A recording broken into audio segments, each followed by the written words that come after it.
Welcome to Nerd on Nerd with me, Jack Kempster. And me, Liam Underwood. In this episode, we're going to discuss Southern Bastards Volume 1. Here was a man. But before we get to that, it's time for my favourite segment, catching up with Jack and Liam. So, how are you, Jack? I'm good, buddy. How are you? Very well, thank you. It's been a while since we've last done this. What have you been up to? Yeah, we had... Well, it's just been non-stop, mate. I've been doing everything. Parties? Yes, there was a party. Yeah, strippers? No strippers. Well, there was some stripping going on the Nerd on Nerd Twitter account. Well, I don't know if you call that stripping. I call it something. I revealed a single nipple. Yeah, I mean... See, now, okay, so this is the thing, right? I've been thinking about this. Yes. Because you were, like, surprised when this happened. You were like, Jack, why did you get your nipple out? I was right? shocked. You were. But here's my thing. Yeah. In the summer, men just walk around topless. I wish they wouldn't. Thing. Yeah, no. but like, why is it such a surprise Because... when someone gets... Like, I was more clothed than they are. Right, here's the thing, right? One, in the summer, I hate it when men are like, oh, gonna take my top off and get everything out. Like, one, it's the sort of man who spends way too long in the gym and is just like literally, as soon as the sun peeks out from behind a cloud, it's any excuse to whip his top off. Or two, it's the sort of person that's got to a level where they just don't give a fuck. Neither of those I particularly want to see. Like, there is no man that I want to see topless when I'm just out and about trying to enjoy my day. Particularly... What if you're on a beach? Even so, if women can't do it... You think everyone should be fully clothed on the beach? If women can't, why should men? I think a vest top is fine for a beach and some shorts. You can't swim in a vest top. Alright, I'll let them pop it off if they're going for a swim. Your rules are ridiculous. So, you're saying that you're happy to be looking at, like, sweaty, hairy men all the time? I'm saying no. I'm saying, like, in certain situations, no. If I'm in a restaurant eating, then no, I don't particularly want to see anyone topless. If I'm at work, I'd find it strange if someone was topless. Yeah. But if I'm just out on the street and it's a hot summer day, I'm not, like, disgusted by it. I don't see people topless and go, oh, God, these monsters. Here's the thing. When women are allowed to walk around topless, like men are, then I'll be don't okay pretend, with it. No, don't pretend that's the reason. Yeah, it's, feminism and stuff. Yeah, see, you don't know anything about feminism. I know some things about it. I mean, you know it exists. Yeah, and I know that women should be treated the same as men, and if men are allowed to walk around topless, then women should be allowed to, if they desire. Yeah, 100%. The thing is, it's actually but I'm they're not allowed I'm not to. stopping them. Yeah, but the police are. Not in those rallies they go to sometimes. Sorry, which rallies are these? There are, like, feminism rallies where they do that. I need to go to some of those, I think. This actually weirdly segues into something else that happened to me. Okay. Other than the nipple bearing. Yeah. On Saturday, I went to see AC/DC performing at Olympic Stadium. Okay. Right? So, in your head you're saying, now, Jack, how does this connect to people being topless? I'm imagining someone got topless. Hell yeah. I've never seen that at a gig before. Like, I know it happens. Yeah. But for some reason, every gig I've been to, and I've been to quite a few at this point, that has never happened. So, one, was it good? The gig? No. The toplessness? Yep, it was fine. Two, how did you react? I looked at the screen. Yep. The girl was on the screen. I turned to my dad and was like, oh, wow. And he was like, yep, fair enough. Okay. And three, how did it make you feel? It wasn't particularly sexual. Well, this is what, like... Because it was done, like, clearly she was doing it. She wasn't, like, trying to provoke anyone and be like, oh, look how sexy I am. So why do you think she did do it, then? I think it was an excitement thing. Like, I don't know, it feels like it's something that's part of the subconscious of, like, people. Because because we know that happens at gigs. Even though I haven't seen that, I know that has happened at gigs before, right? Do you not think... So I wonder if it's one of those things where it's just in people's heads, and then, like, someone gets on the screen, and then in that moment they're like, oh my god, I'm on the screen, what do I do? Bust my tits out. Do you not think it's a little bit kind of attention-seeky? In what way? No, because I don't think the camera... Because if anything, it's the opposite, because the camera turns away from you. The camera has to, like, shut off if you do that. Yeah, but I imagine, like...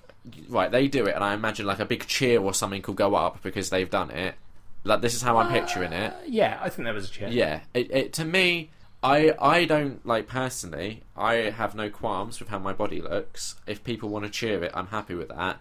But I'm not going to parade it kind of asking for the cheers. I just expect I'll be honest them. with you, Liam. I think if you busted your tits out at a gig, I don't think you'd get cheers. And that's why we need feminism. I still don't think you understand what feminism is. But other than that, so this is, an AC/DC gig. Yes. They're incredible, buddy. Honestly, it was an amazing gig. See, I think I only know one of their songs. Maybe, No, maybe, you don't. maybe two. two. You know lots of their songs. Okay, Back in Black, Yep. Highway to Hell. Yep. That's it. You'd know Thunderstruck. How's that go? I'm not going to sing it to you off the top. I'm trying to. I know the song. It's one of those songs that I didn't know the name of it before, but as soon as you're listening to it, you're like, oh, I know this song. It's one of those ones. Okay. You know TNT. Yeah, I do know TNT. Yep. I'm trying to think. They're all to be fair, I didn't think I'd know as many as I did. Like when I was actually there listening to them, I was like, oh, I know a lot of these songs. Fair enough. So it was a good time. Yeah, they had as well, right? So this is the cool bit. Okay. It's not cool inside. It's not cool for the actual singer. I can't remember what the singer's name for AC/DC is. Okay. But he basically got told before this tour they're doing that if he went on stage and sang, he would be deafened because his ears have got to a point where, if there's loud enough noise, he will just go deaf. Yeah. Is it something like So Angus Young? Is that his name, or am I just No, making that he's up? the guitarist. He's the guitarist, and he's the reason. He's the one everyone knows from AC/DC because he's incredible. Yeah. So He's what's one the that, singer's dresses name as a then? schoolboy. Yeah, I'm trying to remember. This is bad. You should know this, Jack. I want to say Brian something, but I think I'm wrong. Brian But- Johnson. But anyway, right? So instead of him, Yeah. do you know who they got to do it? Axl Rose. Yeah, buddy. How cool's that? The Oh, lead singer of Guns N' it Roses. was Brian Johnson. I just said that name thinking I made it up. I said Brian. You said Johnson. Lead vocals 1980 to 2016, according to Google. There you go. Wow. But yeah, I must have yeah, plucked I'm very that from impressed. some recess of my brain. No, or you just said Johnson, which is a very common last name. Yep. I feel like that might be the actual answer there, Liam. Yep. But yeah, so I got to see Axl Rose, the lead singer of Guns N' Roses, Singing it. performing with AC/DC. And that was good. Did they do any Guns N' Roses songs? No. It was all AC/DC stuff, but he sings it, in an Axl Rose sort of way. Yeah. I've heard that Axl Rose is a bit of a diva.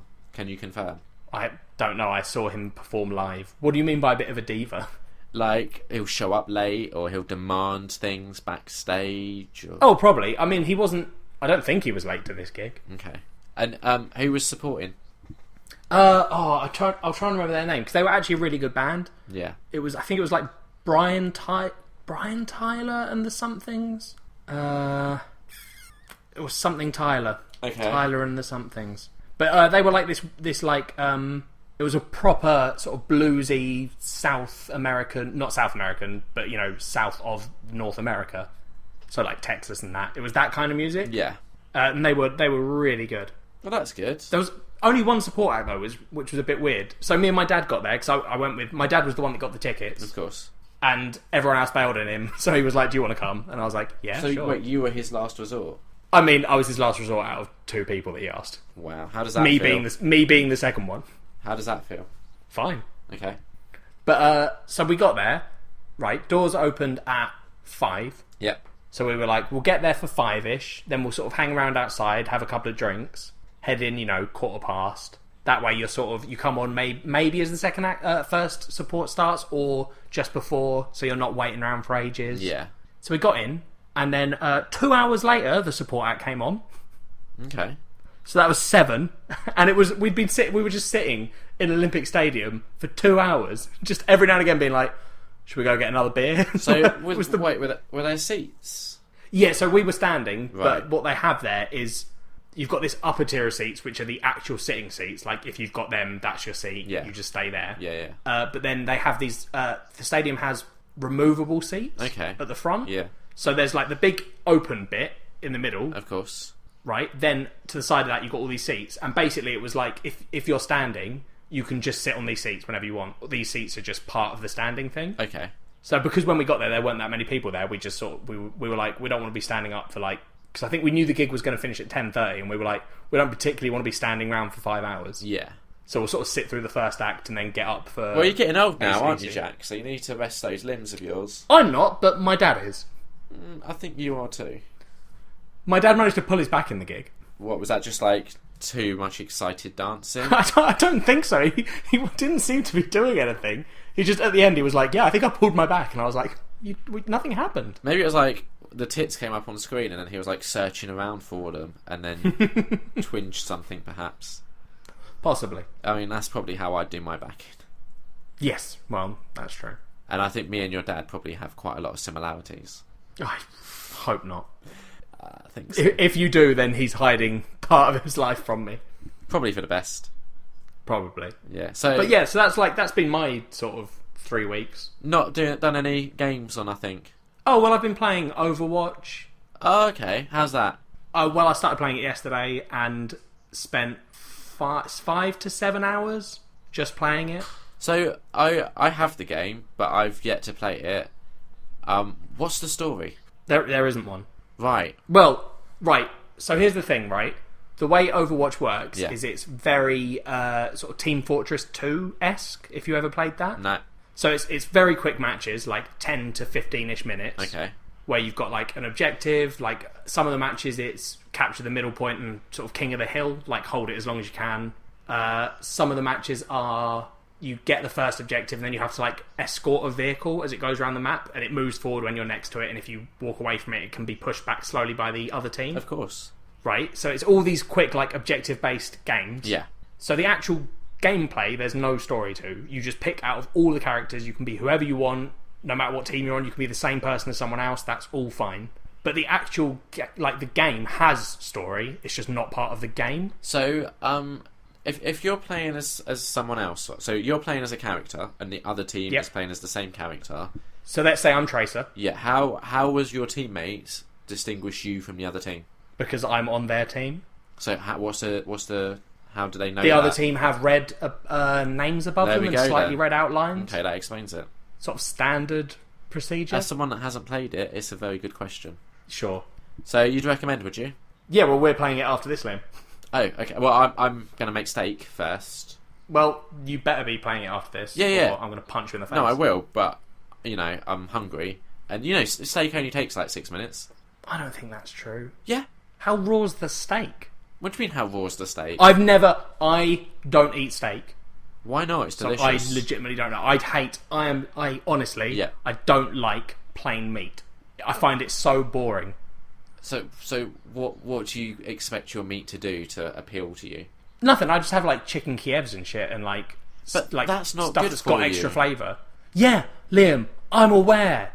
Oh, sorry. Stuff that tastes nice isn't healthy. That's just the standard rule. I mean, steak does taste nice. It doesn't. People lie to it. It's like beer. Everyone says beer tastes nice when they're older. No one says that. Everyone says beer tastes like piss. That's not true. A lot of people like the taste of beer. They trick themselves into liking the taste of it. No, No. See, that's what I'm saying. It's an acquired taste. Like, as you drink more of it. Like, now, I genuinely like beer. Okay. Not all of them. Some of them. Yeah. So, but I didn't at 18. Back to and steak. I don't like steak. Right, but here's my like question. it. Have you had steak with sauces? Yeah. And that doesn't do anything for you?